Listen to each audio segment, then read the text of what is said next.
اللہ رب العزت نے اپنے پاک کلام میں ارشاد فرمایا هو الذی انزل علیک الکتاب، اللہ وہ ذات ہے جس نے اپنا کلام قرآن مجید نبی علیہ الصلوۃ والسلام پر نازل فرمایا۔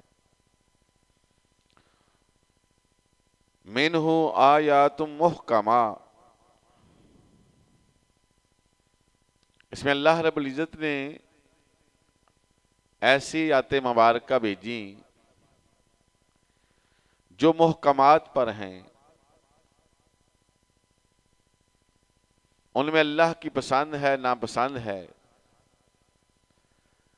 اچھے لوگوں کا تذکرہ کرتے ہوئے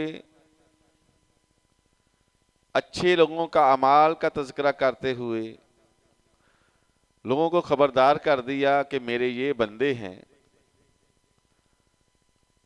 اور ان کی جو صفتیں ہیں جو اللہ پاک نے فرمائیں جن پر انہوں نے عمل کیا، یہ کام مجھے پسند ہیں۔ اور ایسے لوگ جن پر اللہ رب العزت کا غضب نازل ہوا، جن پر اللہ رب العزت کے عذاب آئے، اللہ نے ایسے لوگوں کا تذکرہ کرتے ہوئے ان کی خصلتوں کو بھی بتا دیا کہ ایسے لوگ اللہ کو ناپسند ہیں، ایسے ایسے کام جو انہوں نے کیے جن سے اللہ رب العزت نے منع کیا تھا، جب انہوں نے یہ کیے اور بارہا تنبیہ فرمانے کے بعد بھی انہوں سے باز نہ آئے تو اللہ کا پھر ان پر عذاب آئے۔ تو اللہ فرماتے ہیں ہن ام الکتاب، اصل کتاب کی ماں یہ ہے، کتاب کی جڑ یہ ہے، ایک انسان مسلمان اللہ کی پسند اور ناپسند کو جاننے پہچاننے اور زندگی اس طرح بسر کرے کہ زندگی گزارتے ہوئے اللہ کی پسند کو اپنی پسند بنائے، اس کے رسول کی پسند کو اپنی پسند بنائے، اور اللہ اور اس کے رسول نے جن کاموں سے فرمایا ہے کہ ان سے بچ جاؤ، ان سے حد الوسع کوشش کرنی چاہیے کہ وہ کام نہ کیے جائیں تاکہ اللہ رب العزت کی ناراضگی نہ ہم پر ہو۔ تو اللہ رب العزت نے سورہ قمر میں 4 بار ارشاد فرمایا کہ وَلَقَدْ يَسَّرْنَا الْقُرْآنَ لِلذِّكْرِ، یا کائنات کے لوگوں ہم نے نصیحت کے لیے قرآن کو آسان کر دیا ہے۔ فَحَلْ مِن مُدَّکِرٍ، ہے کوئی نصیحت حاصل کرنے والا؟ تو اللہ رب العزت نے اس سورت کے آغاز میں نوح علیہ السلام کی قوم کا تذکرہ کرتے ہوئے فرمایا کہ ہمارے نوح علیہ السلام نے اپنی قوم کو بڑا خبردار کیا، اللہ رب العزت کی پسند اور ناپسند کے بارے میں بتا دیا، لیکن قوم اتنی ہٹ درم تھی کہ انہوں نے بجائے ماننے کے اللہ کی پسند اور ناپسند کو اختیار کرنے کے، انہوں نے رسولوں کی تکذیب کی، نوح علیہ السلام کو نعوذ باللہ جھوٹا جانا، اور ساتھ وہ بڑی دلیری کے ساتھ کہنے لگے کہ آپ جو یہ کہتے ہیں کہ عذاب لے آئیں، ہم آپ کی بات ماننے والے نہیں، آپ عذاب لے آئیں، ہم اس عذاب کا سامنا کریں گے۔ تو اللہ رب العزت فرماتے ہیں کس طرح ہم نے زمین و آسمان سے پانی اتار کر پھر ان کو کس طرح ہلاک و تباہ و برباد کیا۔ اللہ فرماتے ہیں اسی طرح قوم عاد جو تھی، ہود علیہ السلام نے بھی ان کو بڑا سمجھایا کہ اللہ رب العزت کی یہ پسند ہے، یہ ناپسند ہے۔ اللہ رب العزت کا حکم ہے کہ اس کے علاوہ کسی کی بات نہ کی جائے، اور اللہ رب العزت کی احکامات پر عمل کیا جائے، لیکن قوم عاد نے بھی اللہ کے بھیجے ہوئے رسول حضرت ہود علیہ السلام کی تکذیب کی، اور انہیں جھوٹا جانتے ہوئے سمجھتے ہوئے کہنے لگے کہ آپ لے آئیں عذاب، ہم آپ کی بات ماننے والے نہیں۔ تو اللہ فرماتے ہیں پھر ہم نے 7 دن 8 دن اور 7 راتیں پھر لگاتار ان پر ہوا چلائی۔ جب ہوا چلی پھر وہ مقابلہ نہ کر سکے، ایسے پڑے ہوئے تھے جیسے کھجور کے تنے پڑے ہوئے۔ تو اللہ نے ان دونوں واقعات کو بیان کرنے کے بعد فرمایا کہ لوگوں ہم نے اس قرآن کو آسان کر دیا ہے نصیحت کے لیے، ہے کوئی نصیحت حاصل کرنے والا؟ اور اللہ رب العزت نے اسی صورت میں تیسری قوم کا تذکرہ فرمایا، کذبت ثمود بالنذر، سمودیوں نے بھی ڈرانے والے خبردار کرنے والے کی تکذیب کی۔ انہوں نے اپنے رسول کی بات کو سچ نہ ماننا اور رسول کی دعوت کو ٹھکرا دیا۔ تو اللہ فرماتے ہیں ہم نے جو قوم سمود کی طرف حضرت صالح علیہ السلام کو بھیجا تھا، انہوں نے بھی کیا کیا؟ اس خبردار کرنے والی بات کو نہیں مانا تھا۔ فرمایا ان کا کہنا یہ تھا، فَقَالُوا أَبَشَرٌ مِّنَّا وَاحِدًا، انہوں نے کہا کیا ہم ایک انسان کے کہنے پر جو ہم میں سے ہی ہو ہم اس کی پیروی کرنی شروع کر دیں، اس کی بات ماننی شروع کر دیں؟ اِنَّا إِذًا لَّفِي ضَلَالٍ وَسُعُرٍ،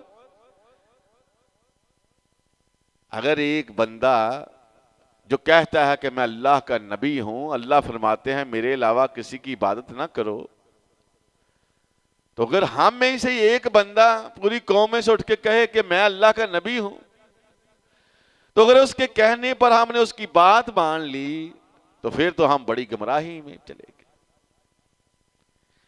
اور یہ جو کہتا ہے کہ عذاب میں چلے جاؤ گے، عذاب میں چلے جاؤ گے، تو اس کی بات کو اگر مان لیں تو پھر ہم آگ میں جائیں گے، نہ ماننے سے کوئی آگ ہوگی۔ تو انہوں نے رسول کی زبردست تکذیب کی، انہوں نے کہا کہ یہ جو ہیں یہ اللہ کی طرف سے رسول نہیں۔ اللہ فرماتے ہیں عنقریب یہ جان لیں گے، یہ جو کہتے ہیں نا کہ یہ رسول جھوٹے ہیں نعوذ باللہ اور شیخی مارنے والے ہیں، عنقریب ان کو پتا چل جائے گا کہ جھوٹا کون ہے اور شیخی مارنے والا کون ہے۔ فرمایا اِنَّا مُرْسِلُ النَّاقَةَ،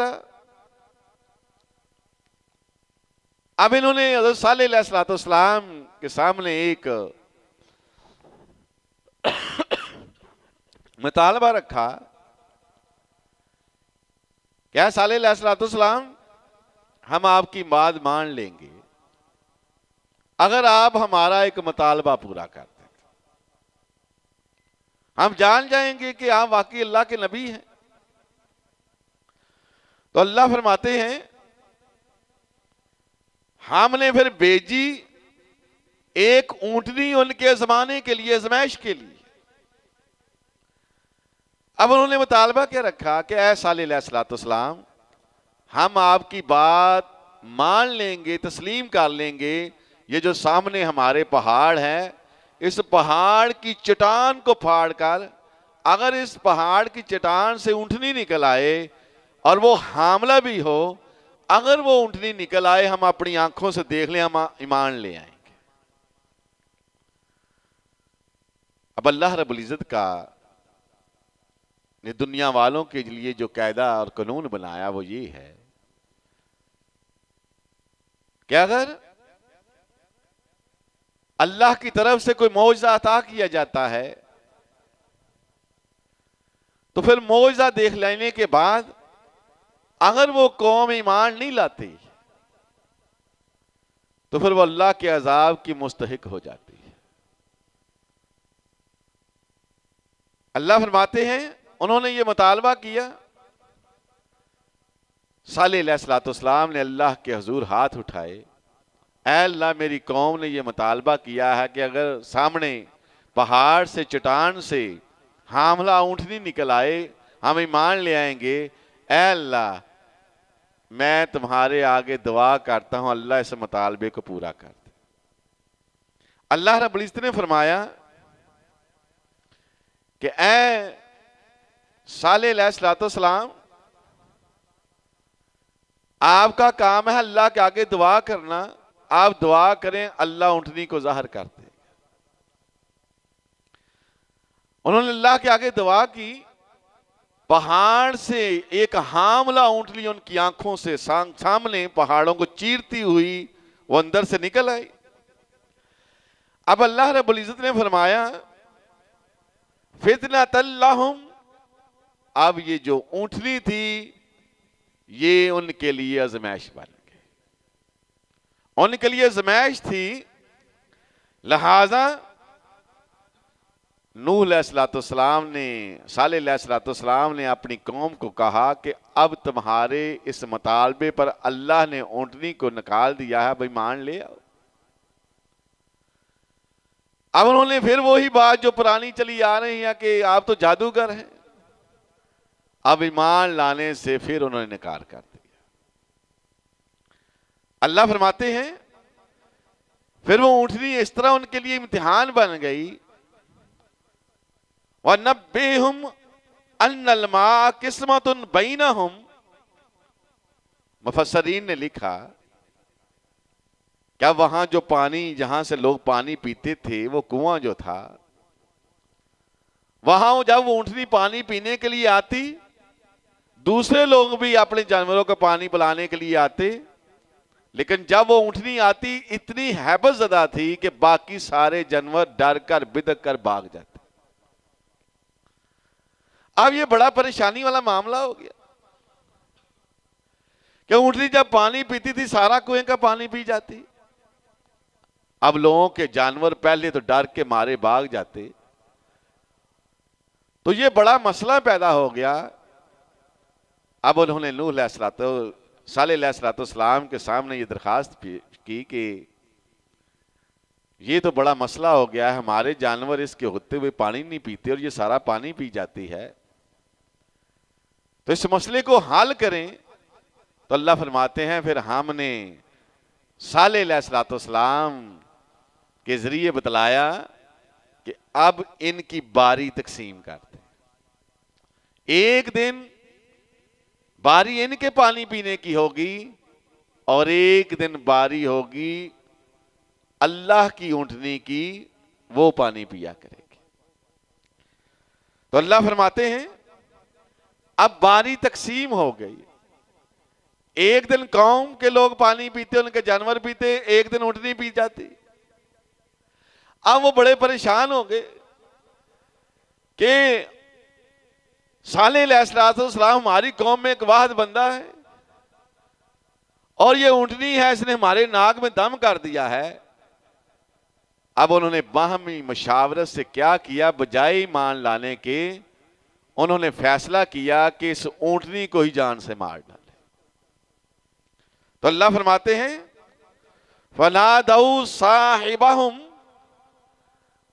ان کی قوم میں ایک بڑا سخت دل آدمی تھا، بڑا ظالم قسم کا آدمی تھا، اس کام کے لیے انہوں نے اس کو تیار کیا کہ ہم تجھے اتنا مال و متاع دیں گے، اس اونٹنی سے ہماری جان چھڑا دو۔ تو اللہ فرماتے ہیں فَتَعَاطَى، اب اس نے آگے بڑھ کر کیا کیا، فَعَقَرَ، اس اونٹنی کی کونچیں ہی کاٹ ڈالی۔ جب اللہ کی بھیجے ہوئے معجزے کو ماننے کی بجائے جٹلایا اور پھر اس کو ختم کرنے کا منصوبہ بنا کر اس اونٹنی کو انہوں نے ہلاک کر دیا، تو اللہ فرماتے ہیں فَكَيْفَ كَانَ عَذَابِي وَنُذُرِ، پھر کیسا ہوا میرا عذاب اور پھر میرا ڈرانا۔ ہم نے پھر کیا کیا، إِنَّا أَرْسَلْنَا عَلَيْهِمْ صَيْحَةً، اب جو کہتے تھے کہ اے صالح لے آؤ عذاب، لے آؤ عذاب، پھر صرف ایک چیخ کی وہ مار نکلے، کہ ایک چیخ نکلی، فَقَانُوا كَحَشِيمِ الْمُحْتَضِرِ، اور وہ ایسے ہوگے جیسے جب تم کھیتی پک جائے اور اس کھیتی کو پکنے کے بعد اس کے اوپر جب تم چلتے ہو اس میں سے پھل کو یا اناج کو نکالتے ہو، جس طرح وہ کھیتی چورا چورا ہو جاتی ہے، اللہ فرماتے ہیں پھر وہ ایک چیز سے پھر وہ چورا چورا. تو اللہ فرماتے ہیں والا کا یسرنا القرآن للذکری، او کائنات کے لوگوں سن لو، جنہوں نے بھی ہماری باتوں کا انکار کیا، ہمارے رسولوں کی تکذیب کی، پھر ہم نے ان کو کیسے ہلاک کیا. تم نے سنا بھی، اللہ نے قرآن میں تذکرہ بھی کر دیا. کوئی ہے نصیحت حاصل کرنے والا جس قرآن کو پڑھ کر اپنی زندگی کو اللہ اور اس کے رسول کی پسند اور ناپسند کے مطابق ڈھال لے. تو اللہ فرماتے ہیں کذبت قوم لوط، اسی طرح قوم لوط نے بھی لوط علیہ السلام کی دعوت کو جھٹلا دیا تھا. اللہ فرماتے ہیں نوح علیہ السلام ان کو دعوت دیتے ہیں کہ ایک اللہ کی عبادت کرو،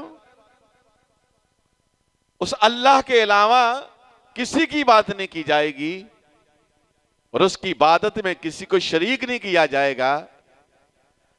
اور دوسری ان میں جو برائی تھی وہ یہ تھی کہ اللہ فرماتے ہیں آتاتون الفاحشۃ ما سبقکم بہا من احد من العالمین، کہ جس برائی میں وہ قوم مبتلا ہو گئی تھی، لوط علیہ السلام کی قوم سے پہلے اس برائی میں کوئی بھی مبتلا نہیں ہوا تھا.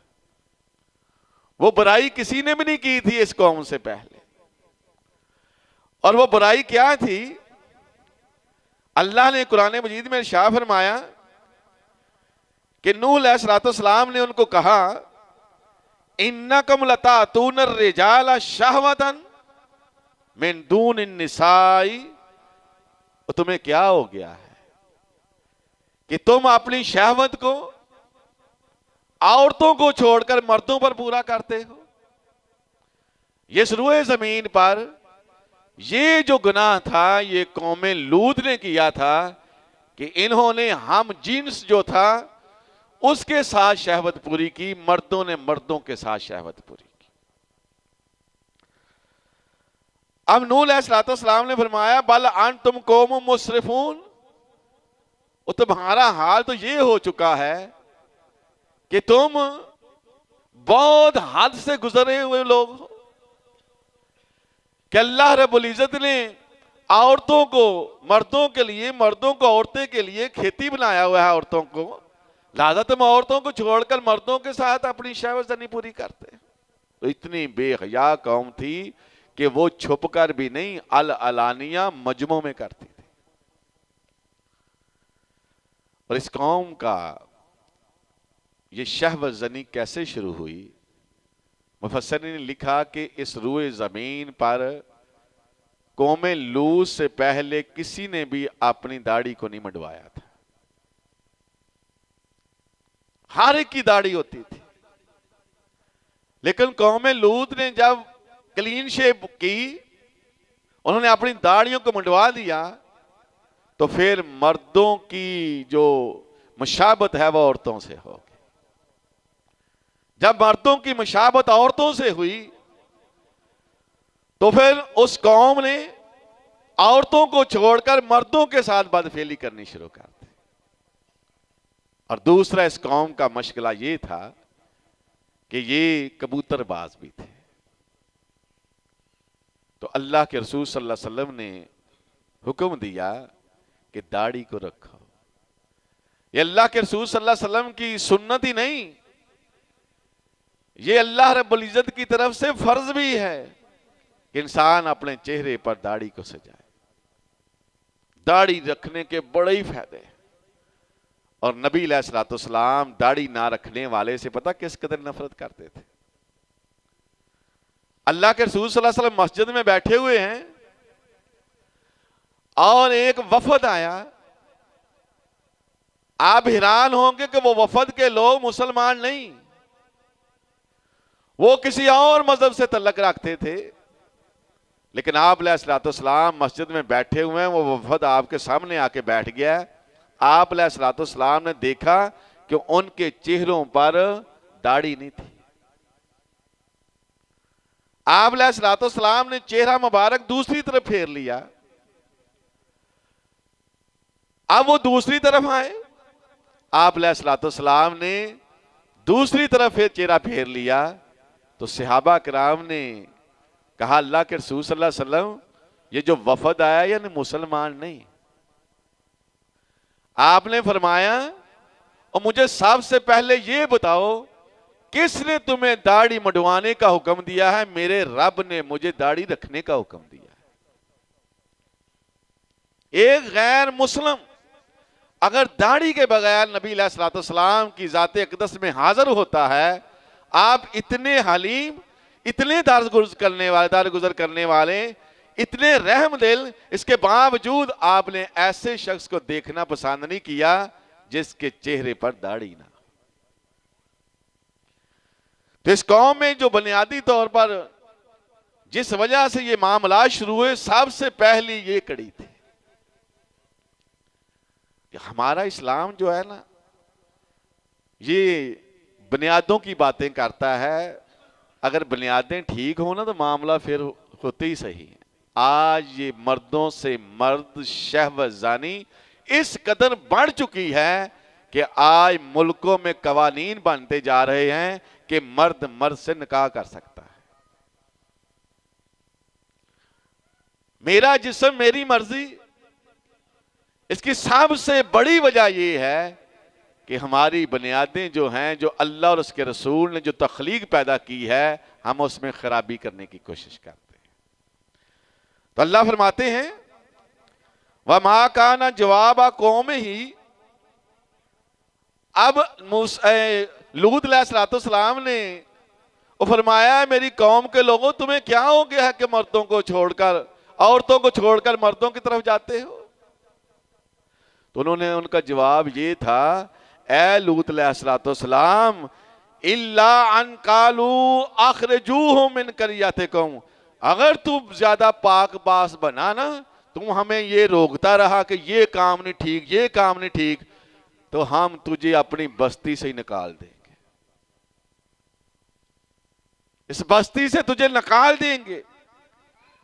اِنَّهُمْ أُنَاسٌ يَتَطَهَّرُونَ. بڑا تو پاک صاف بنا پھرتا ہے، اس بستی میں پاک صاف رہنے والوں کی پھر کوئی جگہ نہیں. تو اللہ فرماتے ہیں جب انہوں نے ہمارے رسول کی تکذیب کی، نہ ماننا، تو انہوں نے کہا لے آؤ عذاب. تو اللہ فرماتے ہیں فَأَنْجَيْنَهُ وَأَهْلَهُ. پھر ہمارا عذاب آیا اور ہم نے اپنے بندے کو نجات دی مگر اس کی بیوی کو نہیں دی. بیوی کافرہ تھی. تو اللہ فرماتے ہیں ہم نے پھر ان پر عذاب کس طرح بھیجا، وہ کیا کیفیت تھی. آپ حیران ہوں گے کہ اللہ رب العزت نے کس طرح اس قوم کو تباہ و برباد کیا. اللہ فرماتے ہیں اِنَّا أُرْسِلْنَا إِلَىٰ قَوْمٍ مُجْرِمُونَ. اللہ نے فرشتوں کو بھیجا ایسی قوم کی طرف کہ جو اللہ کی نافرمانیاں کرنے والی تھی. لِنُرْسِلَ عَلَيْهِمْ حِجَارَةٌ مِّن طِينٍ. اللہ فرماتے ہیں پھر ہم نے ان پر بھیجی بارش. اس بارش میں کیا تھا؟ اس بارش میں کنکر تھے، پتھر تھے، اور وہ پتھر ایسے تھے مُصَوَّمَةٌ عِندَ رَبِّكَ لِلْمُسْرِفِينَ. رب کے نافرمانوں کی طرف جو نافرمان تھے، جو حد سے گزرے ہوئے تھے، اللہ نے قوم لوط کو پھر اس طرح تباہ کیا تو جو پتھر بارش کی شکل میں برس رہے تھے، ان پتھروں پر جس کو لگنا تھا اس کا نام بھی لکھا ہوا تھا کہ اے پتھر تم نے فلاں آدمی کو غرق کرنا ہے. اللہ فرماتے ہیں ہم نے پھر اس بستی کو اس طرح تباہ کیا کہ وہ بستی پر ہم نے پتھروں کی بارش کی اور پتھروں کی بارش کرنے کے بعد ہم نے پھر اس بستی کو اوپر آسمان تک لے گئے. اوپر آسمان تک لے جانے کے بعد پھر اس بستی کو زمین پر مارا. اللہ فرماتے ہیں پھر ہم نے اس بستی کو اس طرح تباہ و برباد کیا کہ وہ بستی کا نام و نشان ہی مٹ گیا. آج کی دور میں بحیرہ مردار میں سائنس نے انکشاف کیا ہے کہ اس جگہ پر اس سمندر کے نیچے ایسا شہر دریافت ہوا ہے جو واقعی پہلے کبھی شہر تھا اور اس طرح اس کو تباہ و برباد کر دیا گیا ہے. وہاں گھر بھی موجود ہیں اور لوگوں کی لاشیں بھی پڑی ہوئی ہیں. تو اللہ فرماتے ہیں اے کائنات کے لوگوں سن لو, جس نے بھی ہمارے رسولوں کی تکذیب کی اس کا معاملہ پھر یہ ہوگا کہ اللہ رب العزت کے پھر عذاب کا انتظار کرے کہ کب اس پر اللہ کا عذاب آ جائے. تو اللہ فرماتے ہیں اے کائنات کے لوگوں سن لو والا کا یسرنا القرآن الذکری فحال من مدکر, ہم نے نصیحت کے لیے قرآن کو آسان کر دیا ہے کوئی نصیحت حاصل کرنے والا؟ کوئی ہے نصیحت حاصل کرنے والا؟ تو اللہ رب العزت نے قرآن مجید میں بارہا یہ واقعات بیان کر کے فرما دیے کہ لوگوں میری پسند یہ ہے, میری ناپسند یہ ہے, اور میری پسند یہ ہے کہ ایک اللہ والے بن کر اللہ اور اس کے رسول کے حکم کے مطابق زندگی بسر کر. اور جو قومیں سمود تھی ان کا معاملہ یہ بھی تھا کہ یہ چور اور ڈاکو بھی تھے, یہ ڈکیتیاں بھی کرتے تھے, یہ چور بھی تھے, لوگوں کے ساتھ زبردستی ان کے مال بھی چھین لیتے تھے. ان کا معاملہ یہ بھی تھا کہ یہ ناب تول میں کمی بھی کرتے تھے, جب کسی سے لیتے پورا مال لیتے اور کوشش کرتے کہ زیادہ لیا جائے, لیکن جب دینے کی باری آتی تو کیا کرتے؟ کم دیتے. اب دیکھیں پچھلی امتوں کی جتنی بھی خرابیاں تھیں, آج امت مسلمہ میں وہ ساری قوموں کی خرابیوں کو یکجا کیا جائے تو آج امت مسلمہ میں وہ خرابیاں پھر بھی زیادہ ہیں. مسلم معاشرہ, مسلم لوگ, آپ کوئی بھی چیز لینے چلے جائیں دینے والے کی کوشش یہی ہوگی کہ کم سے کم دیا جائے. اب دیکھیں مرغی کا گوشت لینے جاتے ہیں, اب مرغی کا گوشت دینے والے کی کوشش یہ ہے کہ 900 گرام دیا جائے. اب کلو کے پیسے لیتے ہیں, دیتے 900 گرام ہیں, اور کئی تو ایسے بھی ہیں کہ 900 کا بھی 800 گرام دیتے ہیں. آپ کوئی چیز خالص لینے چڑھ پڑے ہیں, کوئی چیز خالص نہیں ملتی.